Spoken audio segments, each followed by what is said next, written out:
during a sad period of time for all of us.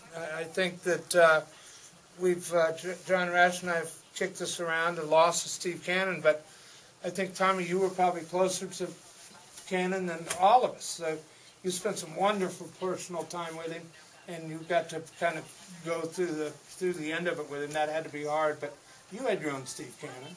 Yeah, and I would love if, when my time comes, hopefully late in life, to go with the aplomb that he showed. He was so. This is the way it works. This is what's going to happen. You accept it. And he would just say, "Where's my New Yorker? Give me I got some stuff I want to read."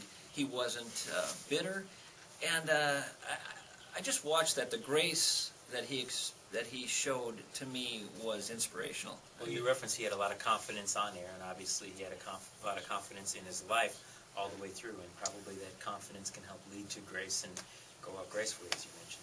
Yeah, the things that he was going to miss. He said, "I want to see how Obama does. How is this Obama going to do? I want to watch that.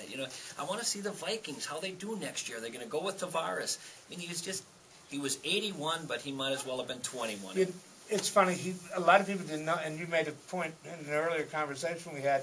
He was never political on the air. No. But he probably cared and knew more about politics than just about anybody you want to line up with in radio. Yeah, and I'll tell you, he was an old Iron Range populist, a believer in the little guy. I mean, he was a defender of the little guy, came from his days up on the range with the miners, and he might not have talked politics on the air, but boy, sit in his kitchen sometime. Like a lot of Minnesotans, kitchen, table politics, right. And he was probably looking out for the Morgan Mundanes of the world. What will you miss most about Cannon?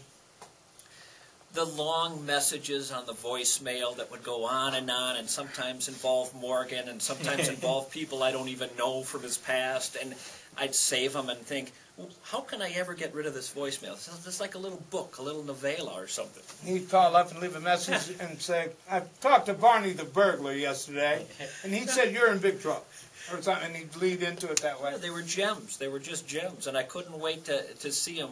And it was always hard when he went to Naples, and then he'd come back in the summer, and we'd hook up again, and it was just wonderful. I sat back and said, "Hold court, Steve. I'll have a beer. Tell me some stories." One of a kind? One of a kind, and the last of a kind.